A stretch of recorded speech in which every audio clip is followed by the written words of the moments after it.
Welcome to this week's edition of Money Matters, because as you know, I truly deeply believe that money matters. We're all given the same 168 hours in a week, so how come some people end up wealthy and others don't? Long-term vision. Wealth is about the long term. It's not get rich quick. I bought my first property when I was 17, but I've now been a property investor for 42 years. But if I take a really long-term view and I mix lifestyle and legacy, here's what I'd like to say: a penny for your thoughts. What do you think in literal terms might be worth a penny? Well, this might.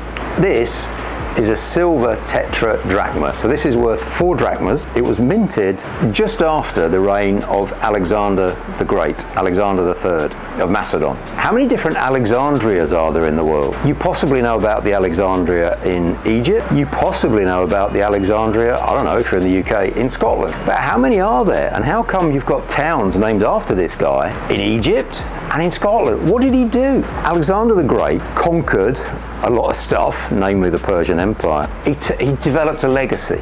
Now this is an extreme example of legacy. This coin is 2,350 years old. It's made of silver. This guy, Alexander the Great, almost 2,500 years later, we're talking about it.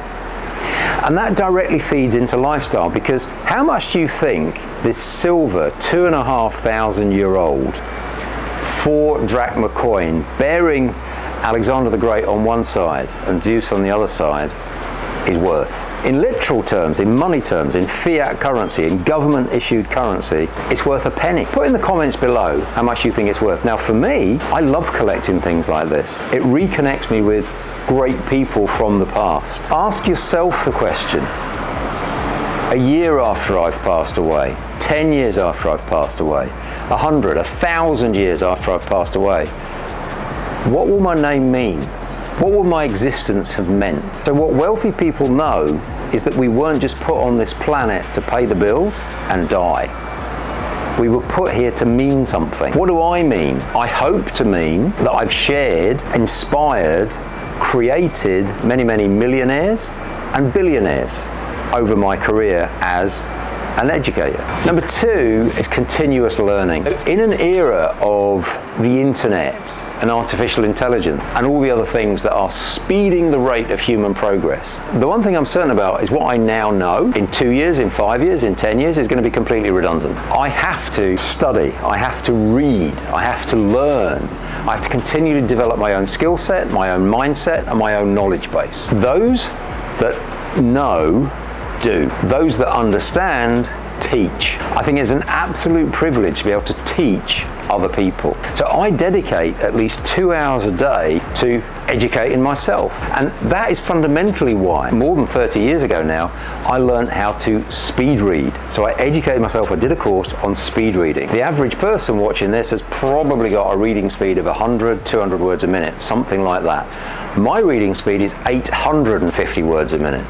So I can read a book in 40 minutes. Self-education, speed reading is my biggest tip here. Oh, and Blinkist. Go and have a look at Blinkist. It's an app if you've never heard about it. And then put in the comments below, why am I pointing you towards Blinkist?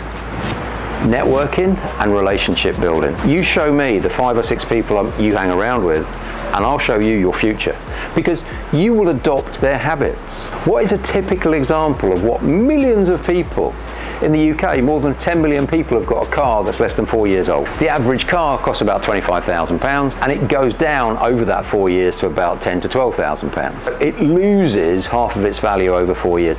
Why would you do that? Why would you tie up £25,000 on an asset that's losing half its value? Why wouldn't you lease it for £200 or £300 a month? Probably because you didn't know that you can. So if it's £200 or £300 a month, say 300 times 12 is 3,600, times 4 is about £13,000. It's no more expensive than buying it, apart from you haven't laid out the £25,000. You could use that £25,000 as a deposit on a £100,000 property. You can still buy properties for £100,000 comfortably in the UK. You could then use that property as service accommodation. It would give you a profit of £1,000 a month. So your £25,000 that you're halving in value by owning a car, you could use it as a deposit to earn £1,000 a month. You could lease 3 cars if you wanted and break even. Or you could lease 1 car, put the other £700 a month towards your lifestyle and enjoy the capital appreciation of the property. Wealthy people buy assets and they lease liabilities. Where do you learn that? Not at school. You learn that from hanging around with other wealthy people. Give you an example of my positive mindset. I can't be beaten. Nothing can stop me. There's only two inevitabilities in life. One is tax, but you can manage that. That's one of the reasons I'm here in Monaco. The second is death. Now, that is the one I'll grant you that I can't beat, but I can manage. I decided I wanted to go and do a degree when I was 17 years old. But my parents couldn't afford to send me. This was before student grant. So I worked out how to get a company to sponsor me to pay for the degree. I also wanted to buy a property, but I'm a student, I'm not earning money, is how most people would think. I can't buy a property. Wrong. How do I work? How do I get money while I'm working? I did all of these things. How can I live for nothing? I became a servant, rather, sorry, in a big country house. So I earned money, I lived for nothing, and I was a student. Nobody was going to tell me that I couldn't do anything. The best way to get me to do anything is to tell me it can't be done. I am not one of these people that accepts what I'm told. I challenge everything. And if I want to do something, I work out a way to do it. So what does resilience mean? Resilience means the mindset to keep going even when you get setbacks. And in fact, it's not to keep going despite the setbacks, it's to use the setbacks as fuel, as rocket fuel to push you forward even faster. When I was 14, I spent a year in hospital, because it turns out I've got this thing called Crohn's disease. Now, having Crohn's disease isn't terminal, it's not going to kill me, unless I actually take some of the medications that have got side effects that could kill me. I spent a year in hospital, I had a load of operations, and many people would have said, oh, I can't do what normal people can do because I've got Crohn's disease. So I had 3 life-threatening operations, but I used all of them to push me forward. It taught me that you don't live forever, you don't live long, or not long enough anyway, for me. I want to live to be 1,000 years old. So I'm going to live as long as I live, and I'm going to make the most of every second. So instead of what most people, oh, I've got Crohn's disease, I can't work, I need to be on disability benefit, I need to get extra help, the government should support me. No, I need to look after myself. Yes, I've got Crohn's disease, so what? When I started work at the age of 17 for Ford, making engines, the engine plant, I saw 3 people killed in industrial accident. Now again, did that put me off working in factories? No. It confirmed to me that most people are stupid. They got themselves killed unnecessarily. 3 people got themselves killed because they were circumventing the rules that were put there to protect them.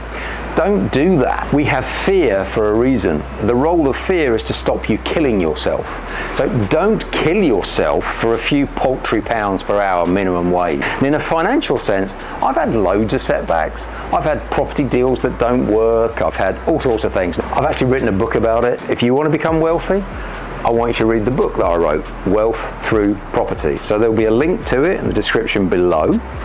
Click on it, it's an ebook, you can download it straight away, you can read it, it's free. My gift, all the way from Monaco, from me to you. Okay, that's it for this week's edition of Money Matters. As you know, I think money matters, but more specifically, I think you matter. You are a wonderful human being. Give yourself permission to shine. Enjoy your life. You've been wonderful. I've been Paul. See you next time.